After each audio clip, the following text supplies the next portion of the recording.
We got us a chunk of heavy metal. Well, hey everybody, it's Tom here. Welcome back to my shop. The local sawmill brought me another job. Let me take you over to the workbench and show you what we got. If you saw the intro, then you see that this is one piece of heavy metal. So we got what's that, 74-pound chunk of flame cut, I think mild steel probably. And there is not a surface on here that is machined. It is all rough. Can you see the flame cut there? All the way around, and then I don't even know if you can see it here. This may be a good factory face, but it's not machined. So what you're looking at is a connector for the grappler that grabs a tree and pulls it through a delimber. So it delimbs the trees, and it's constantly pulling, sorry for the shakiness, in one direction. So if you guys can see that, it's seriously worn. So these are the bushings that are supposed to be in there. That one's really bad. This one's pretty good. I mean, there's only, once you get in there, I mean, it's got a smidgen. I would be more inclined just to run it as it is until it got, you know, worth repairing.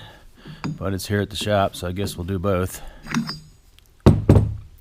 Now, this is a perfect job for the horizontal boring mill.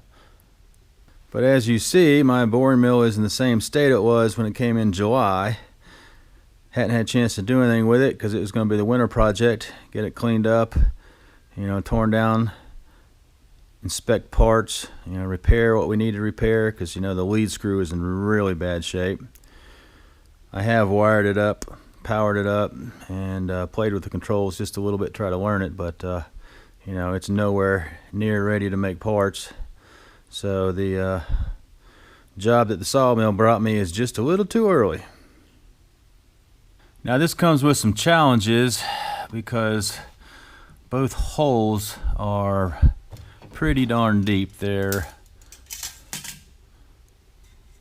almost 5.5 inches deep, so that's a long ways to go. I'm gonna have to put it over there at the vertical knee mill, you know, and use a boring head. Let me turn you down.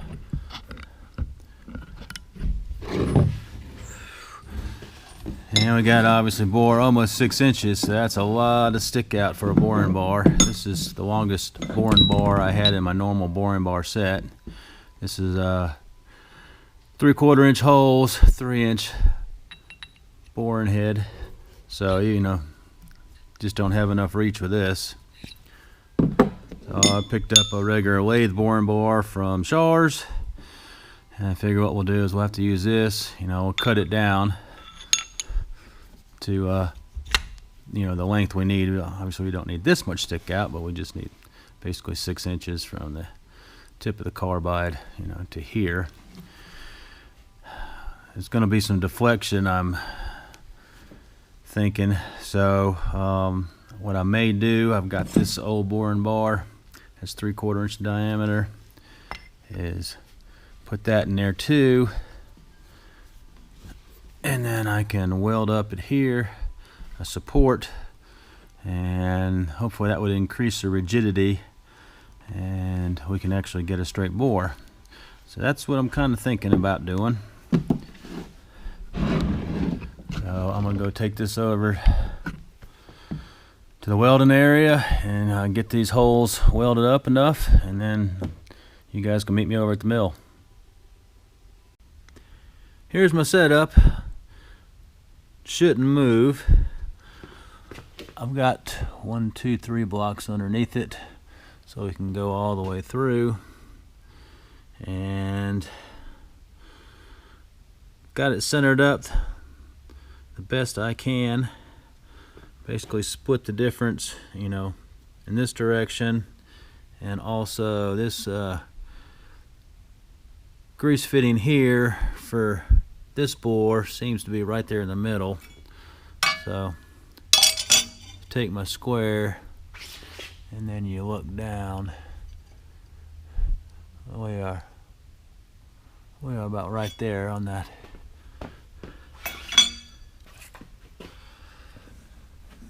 tap guide. And then same thing here. I've got this grease fitting, if you guys can see that. Is the light very good? There you go. So I take my square, if they put this one in the middle, and then you come and look down on her.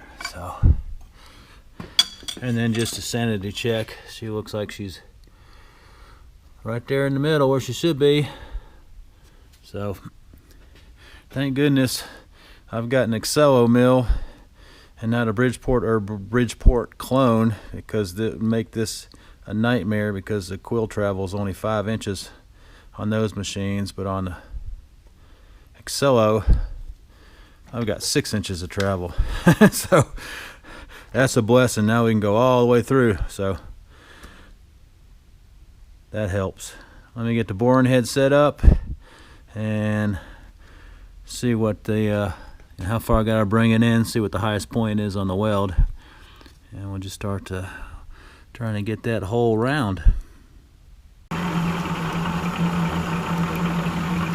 So I'm just hand feeding, slowly, just hitting the high spots. Once I get those chewed down and start taking a substantial amount out of the bore, then I'll put it in power feed mode and let it eat. As you can see, I'm getting ready to hit a high spot here about 1 o'clock.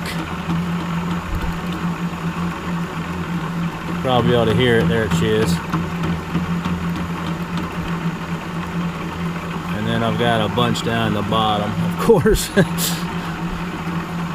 Get down here and you'll be able to hear it. Getting a little bit of deflection.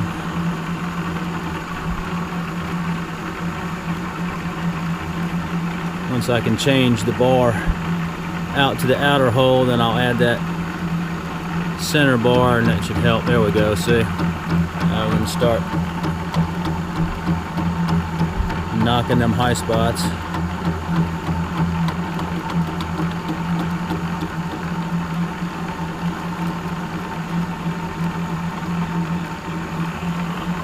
Nothing exciting, but very time consuming.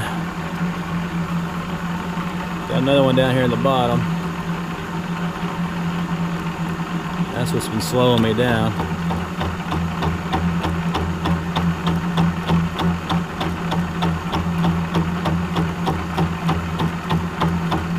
Just welded up that back support, letting it cool down. Hopefully this will help with increasing the rigidity, and now we can start taking some decent cuts. So we'll see. Hope this works. Taking a snack break, so now it's playtime.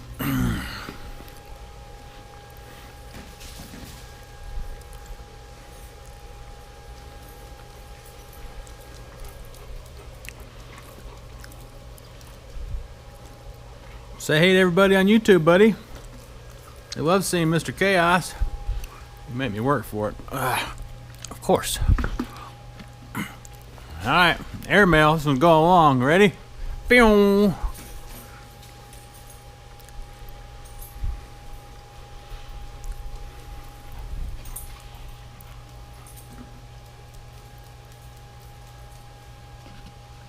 Let me throw some light in there. Well, we're getting there. As you can see, a lot of chatter, tools bouncing around from hitting a high spot and then, you know, a low spot. We're almost all the way around.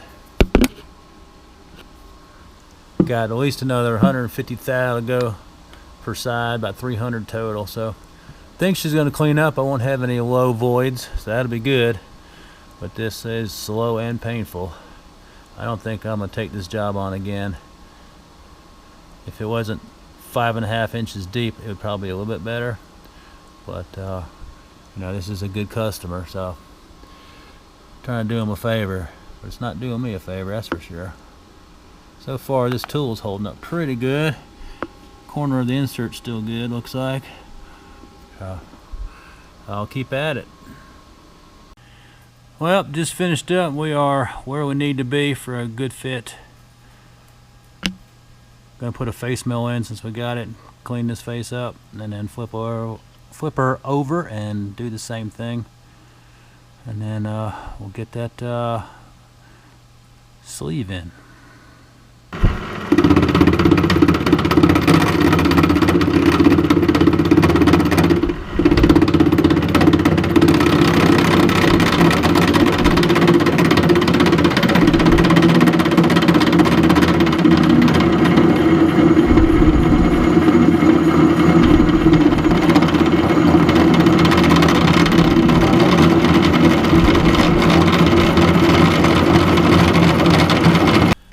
Well, we're getting that Arctic blast that's moving across the United States right now. It's been snowing, I don't know, started about 3 a.m. It is about noon now. Thank goodness me and Chaos, all we gotta do is walk down to the shop. Don't have to travel to work. But it's supposed to get us a couple more inches. We're probably maybe 2.5 inches so far. It's always beautiful when it snows. For you guys that never get any snow, as you can see, the back of the property is still kind of warm, so it's been melting as it lands. But if I move over here, you can see how thick it's getting up in front of the shop. He's patiently waiting. Nice and peaceful.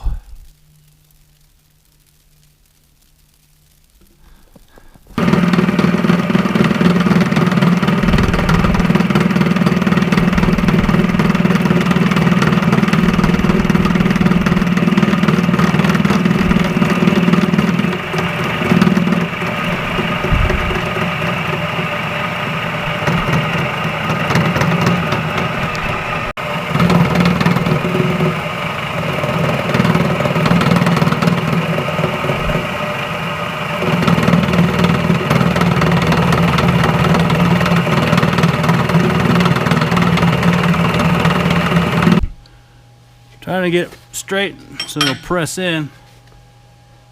The block's not perfectly flat.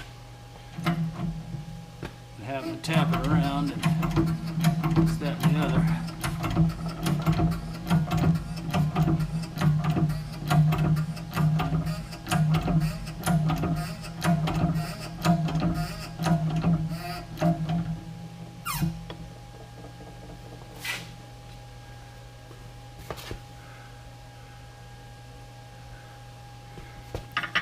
See if I can raise it now that it's started.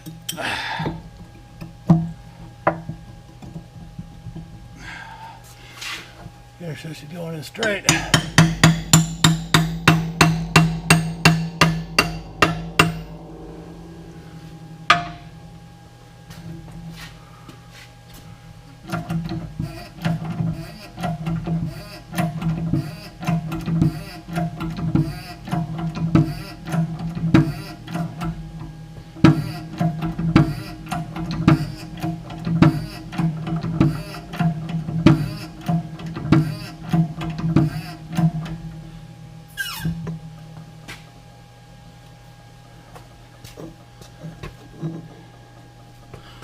Alright, so far so good.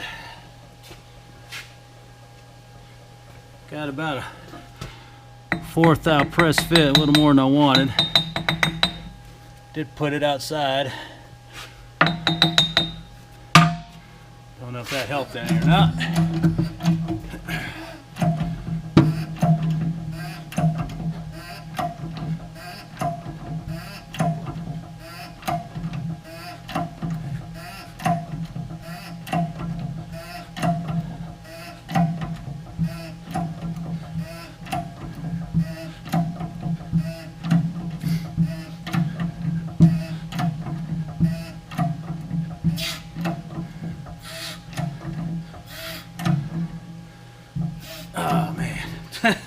Maxed out on the ram. And grab another bite. Alrighty guys, it's all done. at least this one, I just pressed that other bearing in here and used some retaining compound. So hopefully that'll keep it from moving. As you can see, I mean, just the outer part of the bore here is just a little bit wide, but the center is still pretty firm, so you know it's got a kind of little, oh, sorry about that, there you go, it's got a little bit of a taper. So with that retaining compound, I hope it's not going to move, and I hope this will at least, you know, get them by for 3 or 4 months until I can get my horizontal boring mill up and running, because this job was brutal. I had about 11 hours in it, just because I had to take it so slow and so easy on the Excello mill. You know, I couldn't take big bites, and you know, a small table, you only got so much clamping options. I will say this setup worked pretty good, so it kept it rigid, and I didn't really have a taper in the bore, so that worked out pretty good. So that was a you know, good idea on my part, I guess. And I skimmed the face, tried to get it flat best I can.